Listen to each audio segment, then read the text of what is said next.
Behind me is the Church of St. Mary the Virgin here in Rotherhithe. Rotherhithe is a little neighbourhood in Southwark, which is on the south bank of the Thames River in London.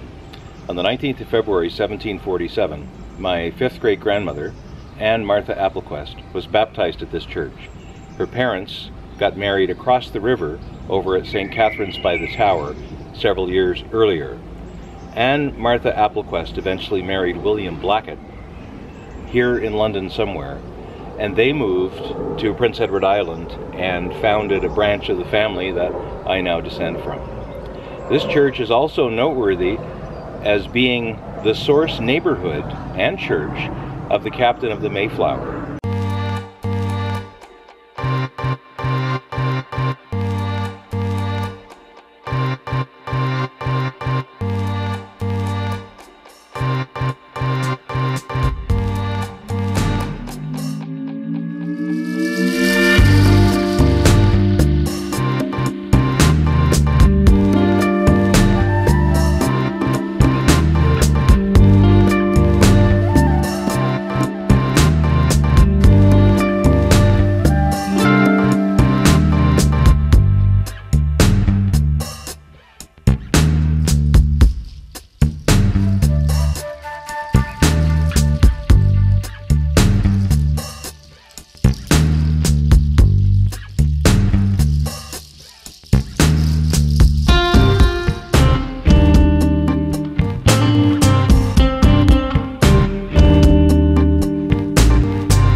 Here we are still in Rotherhithe, just a few steps away from the church, and we're now on the Thames Walk, which is the south side of the Thames. And behind me you can see some landmarks that are maybe familiar to you.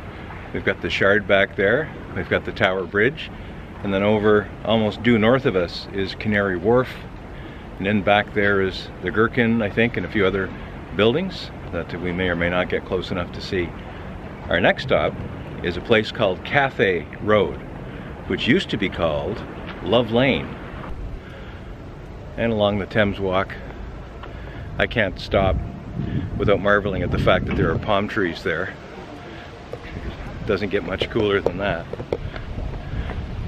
I don't think they're there naturally, but I'm sure they can thrive and survive. They planted some palm trees in Halifax over the winter. I don't know how they did, but we'll have to wait and see. I think they survived, or at least a few of them would have survived the winter. Now if you look up over my shoulder, you'll see the sign for Cathay Street. And Cathay Street is where my ancestors used to live on the Dixon side, for all the Dixons that might be watching this. It's all been built up now with mostly new construction all along the street, but it used to be called Love Lane. And back in the 1740s and 1750s, when the Applequests lived here, they lived on this street when it was called Love Lane. Now it's Cathay Street. I don't know since how long, but that's where they were, and they would have taken the walk we just took back and forth to go to church, I presume. So we continue along the Thames Park to the Tower Bridge.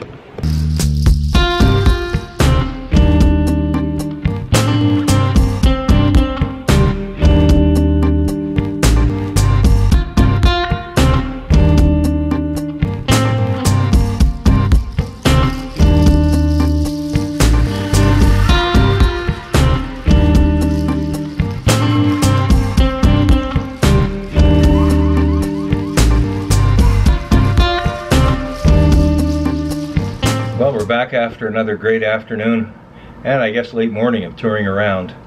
We had a superior time. We went first to Rotherhithe, where we did some videographing and some sightseeing in Rotherhithe. Then we walked through Southwark towards the Tower Bridge in London, crossed the Tower Bridge, took a few photos, and then on the other side we crossed over the main road into the Tower Hill underground station, and from there we went to Westminster and looked at places where we might want to have lunch. We went to Portcullis House, got ourselves our tickets for a 3 p.m. entry to tour Westminster. Then we went off. We ended up not going to our intended spot. We were not getting there quickly enough. We stopped at the Marquis of Granby pub, had some traditional English fish and chips, which were spectacular. I tried the mushy peas. Not a fan of the mushy peas. They were cold. I think that's on purpose. And I've never tasted marijuana before, but I've smelled it a lot in the last few months, both in Charlottetown and around here. Mushy peas taste like marijuana smells when it's being smoked. That's the best description I can give for mushy peas. They were okay, but certainly not something I would want to have in my palate when I'm trying to get the fish and chips down. Anyhow, I had to say I tried it, so I did. One little forkful, and that was good enough. Otherwise, the meal was fantastic. Service was great. It's a quaint little spot. The eating place is upstairs. Downstairs is more of a regular pub. So we were upstairs, and it's a great historical spot that's been around for a long, long time. So we walked back to Westminster. Unfortunately, in Westminster, you can't take photographs once you get past Westminster Hall and a little bit of St. Stephen's Hall. After that, there's no photography in the House of Commons, the House of Lords, the robing room. None of those areas are allowed for photographs, particularly flash photographs. Probably for all kinds of reasons, decorum. I think the light isn't good for some of the more delicate things in there as well, such as the artwork and the upholstery. But despite that, it was fantastic to be in there, to soak up the environment.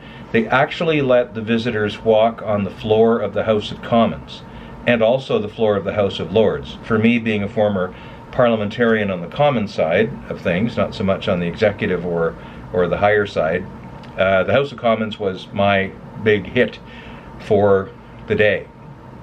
I've been watching the UK Parliament quite a bit lately because of all the Brexit debate that's going on. Theresa May is resigning effective next week as I'm recording this, and the Speaker is John Bercow, who announced just late yesterday that despite some rumors that he might step down soon, he thinks there's a lot more debate to happen regarding Brexit later on in 2019. So he's going to stick around to help manage that debate and maybe make some important rulings of his own. I'm a big fan of John Bercow. The way he commands the presence of the House is, I think, quite something. He will not be shouted down, and no amount of inspired and orchestrated attempt to shout him down will work. Not today, not tomorrow, not at any time. Drop it. It isn't worth it, and actually, you're not very good at it. Also, we saw, of course, where Theresa May stands as the Prime Minister, and also Jeremy Corbyn stands as Leader of the Opposition. They both face off across the clerk's table, which was donated by Canada. It says an inscription on the edge of it. You can see where the mace sits, and down underneath where the mace rests when the House is in Committee of the Whole. Americans wouldn't quite see much about the mace, but every Canadian Parliament in Ottawa and all of the 10 provinces and the 3 territories have a similar structure where we have a mace, and the mace represents the power of the Speaker. And when the mace is sitting on the table, the Speaker's in charge. And I was explaining to Janice that the benches are a certain distance apart. And this is not only in the Mother Parliament here in Westminster, but also all across, whether it's Australia, Canada, New Zealand, I presume India, South Africa, other places in the Commonwealth. The benches are spaced apart a distance such that 2 people on opposite sides holding swords can't fight each other. The swords won't touch. So that's how the distance is calculated. And this is from hundreds of years ago. And it's a tradition that's kept into the modern present time. So being on the floor of the House of Commons was fantastic. The room clearly is not big enough to hold all the many hundreds and hundreds of MPs at once. We also saw where they check in to do the roll. When it's time to do a vote, the MPs line up and they go past these wickets almost where their names are recorded, especially in the yay or the nay line at opposite sides in behind the speaker's chair, and their votes are recorded in such a way that, because you just can't get everybody in the chamber all at the same time, it's too small for that. And I'm harping a little bit on the House of Commons at the expense of some of the other things, but it was a magnificent tour. It was well worth the money. It was about £19.50 per person. But I would spend probably twice that much to go back again, and just to stand there. There was nobody hurrying you through. If you wanted to stand there for as long as you wanted, you could. And I probably lingered longer than they would rather have me sit there, or not sit there. You couldn't sit down. You had to stand there. But I could still be there if it wasn't for the pressures of having to get on with the day. But it was fabulous, and I can't wait to go back. So with the family tree visit, first thing in the morning, followed by a great lunch, and then the touring Parliament was fantastic. We're back at the hotel room now. We're going to take a break for a little while. Then we're going to go out to one of the local shopping malls not too far from here, just a couple of stops away in the Tube. And then we'll call it a night after day 2, really, of our London trip. Speaking of the Tube, it took us a while to get home because the Circle line, which is the train we were going to take from Westminster that would bring us right to our local tube station here at Bayswater, something was wrong with the Circle line. It was not functioning. They said it was a switching error of some kind, but despite predictions that it would only be 20 or 25 more minutes, it didn't look like anything was happening. There was lots of TfL workers with their walkie-talkies yakking back and forth, and lots of concerned looks on their faces. So I thought it might be best if we just said, the heck with the Circle line. Instead, we get on the District line bound for Wimbledon, I think it was, or Richmond. And on the District line, if we got off at Earl's Court, you can actually get a different District line train going north and east, which takes us into the Bayswater station. So we had to do an extra switch. We had to wait a while. We had to go down some stairs and change trains, but otherwise it was okay. And here we are, safe and sound. And probably people waiting for the Circle line, as we were for a while, might still be there for all I know. So it was a great day in London.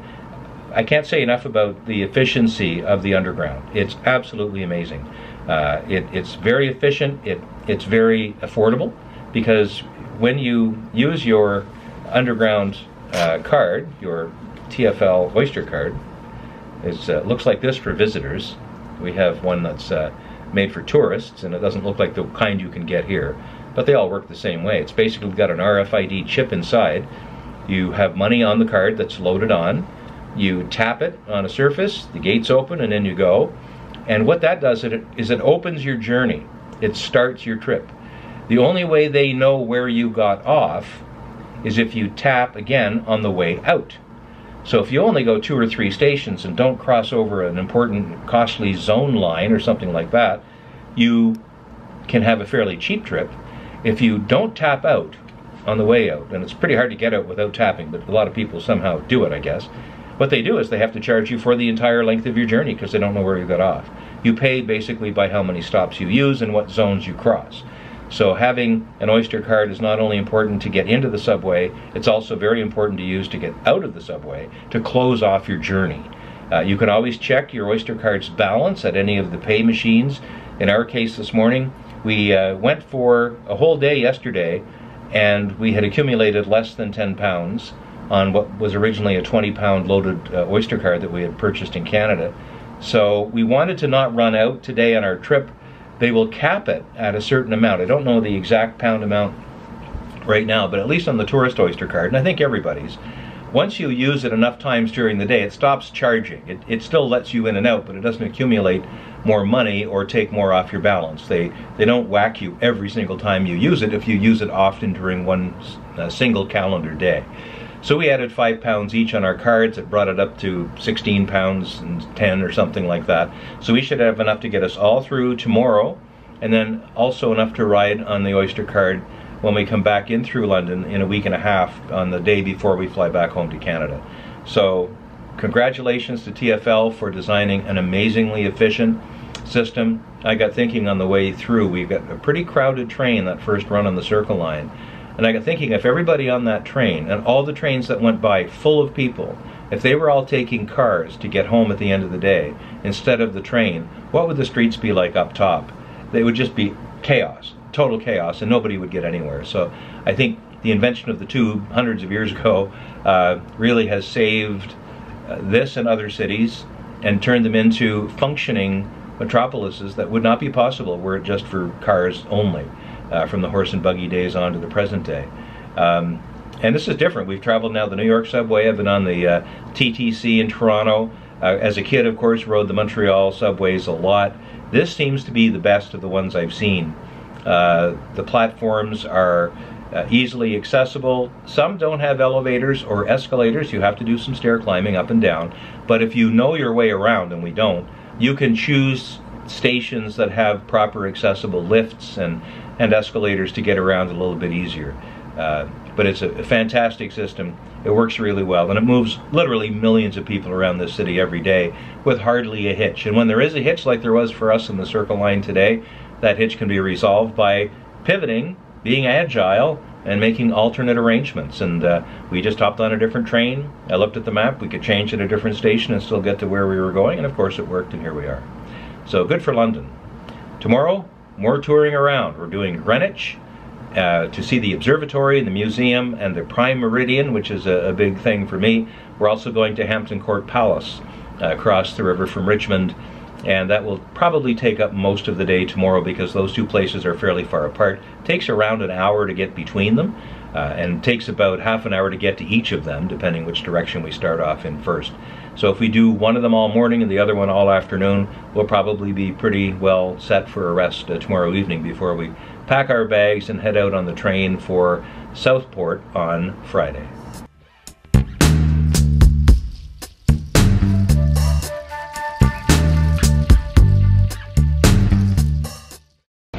And this is the church where on the 19th of February 1747 my fifth great grandparents,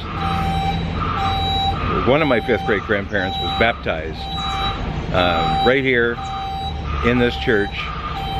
This particular building was built in the 1760s, so she would have been baptized in the previous church